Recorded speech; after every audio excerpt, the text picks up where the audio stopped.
Estou de volta às mídias sociais da TNT Esportes para falar sobre a vitória da seleção japonesa de virada, uma virada histórica do Japão, fazendo 3-2 em cima da seleção brasileira no segundo amistoso dessa data FIFA de outubro. Já faz tudo aquilo que você está acostumado a fazer aqui nas mídias sociais da TNT, curtir, compartilhar, se inscrever, deixar o like, deixar o gostei, porque é o tema do que a gente vai falar nesse vídeo. Para quem não acompanhou, na manhã desta terça-feira, o Brasil enfrentou o Japão em Tóquio.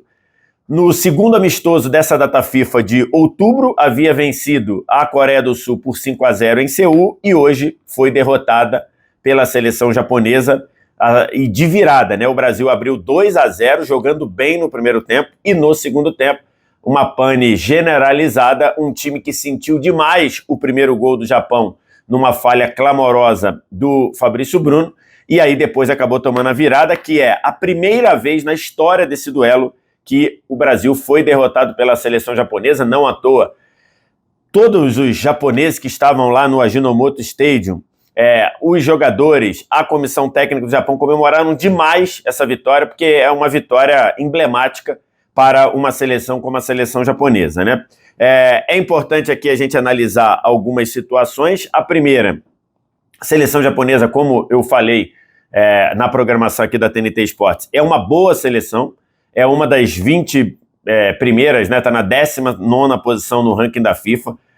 É uma presença constante em Copas do Mundo, presença constante em mata-mata de Copas do Mundo. Na última Copa, por exemplo, ganhou de Espanha e Alemanha na fase de grupos. Recentemente goleou a Alemanha num amistoso. Então, é uma seleção boa. E uma seleção que tem o mesmo técnico desde 2018, uma seleção que joga de uma maneira muito agressiva e uma seleção que melhorou muito e evoluiu muito tecnicamente, né? Jogadores bons tecnicamente, o Doan, um meio atacante muito bom, o Kubo pela direita faz um contra um ali muito bom. Então era um duelo contra uma seleção interessante e a gente falava sobre isso nos programas aqui da TNT Esportes.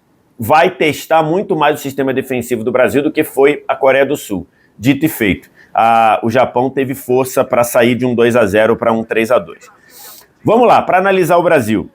Dois tempos muito distintos, né? Dois tempos muito diferentes. Primeiro tempo, o Brasil jogou bem. Um Brasil que foi pressionado na sua saída de bola por uma marcação alta, agressiva da seleção japonesa. E mesmo assim conseguiu lidar bem com isso, conseguiu sair e funcionar bem o jogo.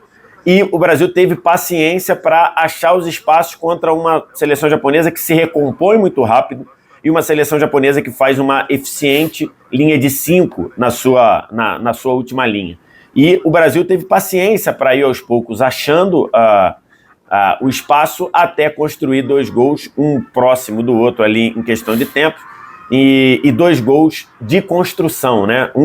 Nos 2 gols o Brasil ficou com mais de 30 segundos rodando a bola até achar o espaço, e de novo se destaca o Bruno Guimarães, fez um excelente primeiro tempo de novo, e depois de uma construção que começa com o Vinícius Júnior na esquerda, invertendo a bola para achar o apoio do Paulo Henrique, o lateral do Vasco, que foi outro destaque do Brasil, né? Primeiro tempo excelente também. Paulo Henrique se apresentou, tabelou curto, deu o passe curto para o Bruno Guimarães. Bruno Guimarães espetou no Martinelli. Martinelli devolveu para o Bruno Guimarães de frente deu a achada, a famosa pifada para o Paulo Henrique entrar no facão e bater de trivela para fazer 1-0.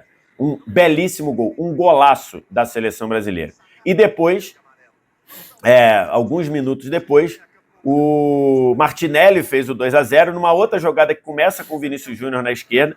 Vinícius Júnior ganha o seu duelo, rola pro Paquetá, vindo também de frente, e aí o Paquetá percebe o deslocamento do Martinelli, o Martinelli entrando nas costas do lateral do Japão, do ala do Japão, recebeu na área o passe por elevação, uma assistência maravilhosa do Paquetá, e o Martinelli bateu cruzado para fazer 2-0. Até ali o jogo era tranquilo.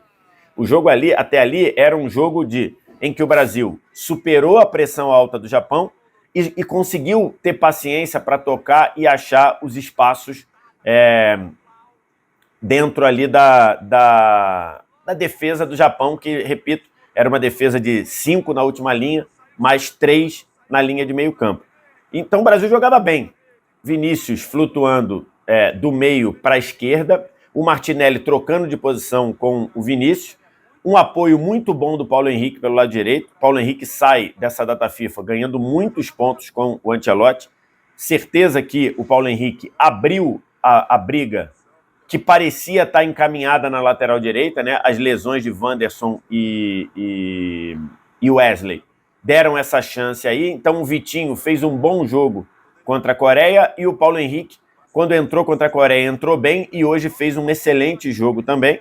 E o Bruno Guimarães aparecendo muito bem, com o Casemiro dando liberdade para o Bruno Guimarães. Nem tudo funcionou perfeitamente, né? O Luiz Henrique fez um jogo muito abaixo, muito apagado.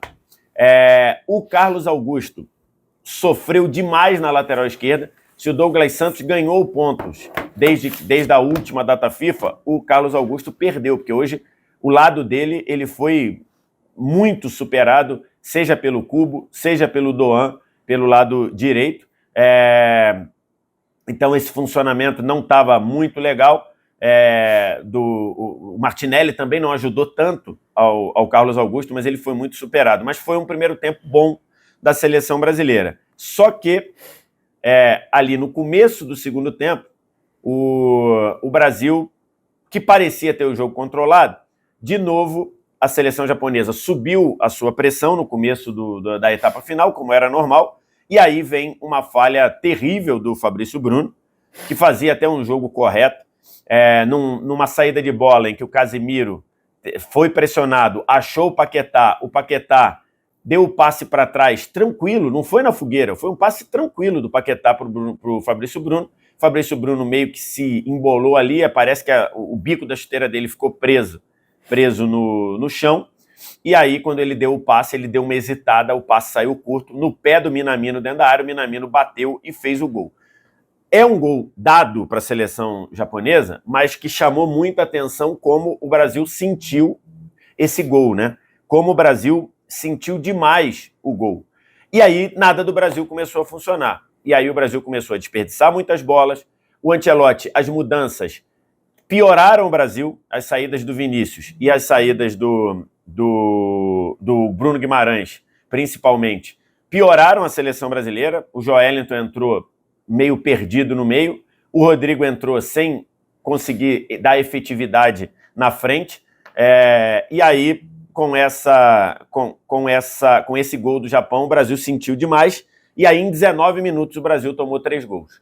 Logo depois, uma jogada pela direita, o Carlos Augusto de novo foi muito batido, foi muito facilmente batido, cruzamento na área e a chapada do Nakamura para fazer o 2-2. Então, muita gente dizendo que foi gol contra para o Fabrício Bruno. Eu não acho esse gol contra. A bola entraria, a bola iria para o gol, ele tentou tirar, a bola bateu nele e entrou. E um pouco tempo depois, de novo, numa jogada pela direita, cruzamento, de novo, o lado esquerdo do Brasil, defensivo, uma água, cruzamento da direita, o Ueda, que é o centroavante do Japão, cabeceou livre, subiu livre, o Fabrício Bruno subiu com ele. Depois, atrasado, a bola bateu na cabeça do Ueda e bateu na cabeça do Fabrício Bruno e foi para escanteio. Poderia ter, se não bate no Fabrício Bruno, talvez a bola entrasse direto na cabeçada do Ueda. Na cobrança de escanteio, de novo, o Ueda ganha a batalha contra o Beraldo, cabeceia livre, mas ele cabeceia em cima do Hugo Souza. E o Hugo Souza não tem o famoso tempo de reação, acaba não conseguindo fazer a defesa, e o Japão vira para 3-2. Depois o Brasil ainda deu ali uma pressão, né? Aquele abafa indo para cima, o Japão se colocou todo atrás para segurar o que foi uma vitória histórica, e o Brasil perdeu por 3-2. O que fica dessa lição aí desse jogo? Primeiro, Bruno Guimarães está voando.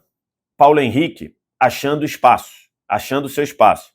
Vini Júnior, não dá para Vini Júnior ficar aberto, isolado na ponta esquerda. Vini Júnior tem que circular no meio, porque ele acaba gerando o jogo, acaba conseguindo gerar jogo.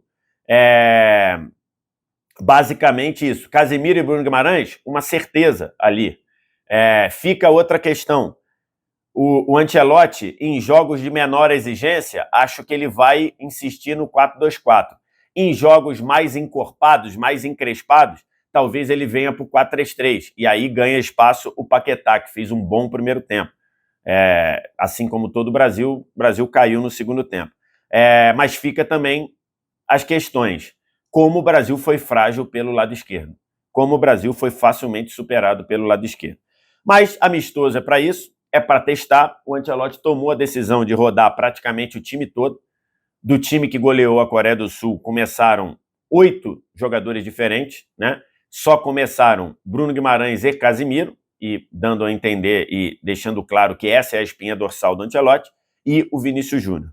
Então, fica aí essa preocupação de tomar uma virada para a seleção japonesa, que não é uma seleção ruim, é uma seleção boa, é uma seleção qualificada, não deve brigar para ser campeã da Copa, mas é uma seleção que incomoda qualquer um, mas não dá para você tomar uma virada assim, especialmente pela forma como o Brasil sentiu o gol depois do 2-1, né? Tudo bem, é um gol numa falha individual clamorosa do Fabrício Bruno, mas o time sentiu demais e naqueles 20 minutos ali, o time não conseguiu controlar o jogo, não conseguiu fazer uma saída de bola segura e também foi muito frágil na marcação pelo lado esquerdo.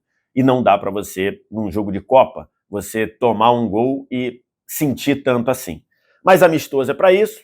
Fica aí um alerta também para baixar um pouquinho a empolgação. O Brasil tem muita coisa pela frente. O ciclo do Brasil é um ciclo horroroso.